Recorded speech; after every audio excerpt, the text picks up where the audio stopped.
Magandang umaga! Kumusta po? Narito po ulit ang update natin para sa lagay ng ating panahon. Ngayong umaga po ng July 5, 2025. Sa ngayon po ay patuloy pa rin ang pag-iral ng hanging habagat dito po sa kanluran ng ating bansa na patuloy pa rin na hinahatak ng bagyong Sibising. Pero nandiyan na po yan sa labas ng ating area of responsibility about 463 km west ng Batanes. Lumakas na rin po yan at taglay na ang lakas ng hangin na umaabot po sa 95 kilometers per hour at kumikilos po pa north-eastward ng mabagal, paliko at bukas posibleng nakapasok na muli yan dito sa ating area of responsibility na malaking banta po dyan sa may Taiwan dahil nagbabanta na lalakas into typhoon category.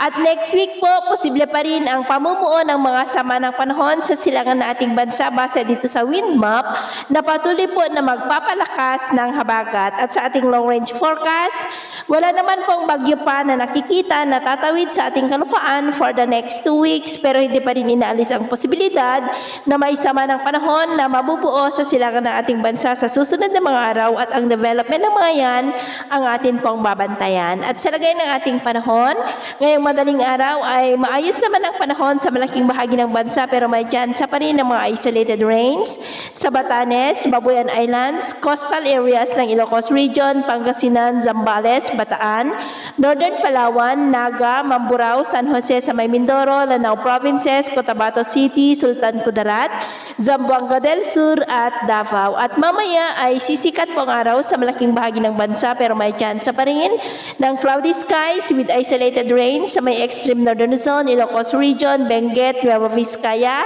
western section ng Central Luzon, Mamburao, Northern Palawan, Iloilo, Tawi-Tawi, Sulu Archipelago at ilang bahagi po ng Sarangani. At mamayang hapon, mas maraming lugar ulit ang makakaranas ng mas maulap na kalangitan with isolated rains. Kaya mag-ingat po tayo dahil posible pa rin ang mga banta ng mapagbaha at pagguho ng lupa. At sa atin naman pong mga baybayin, maalon po ngayon sa mga baybayin ng Ilocos Region, Pangasinan at western seaboard ng mga isla ng extreme northern Luzon ng mga alon dyan ay posible pa rin po na aabot hanggang sa 1.9 to 2.5 meters height.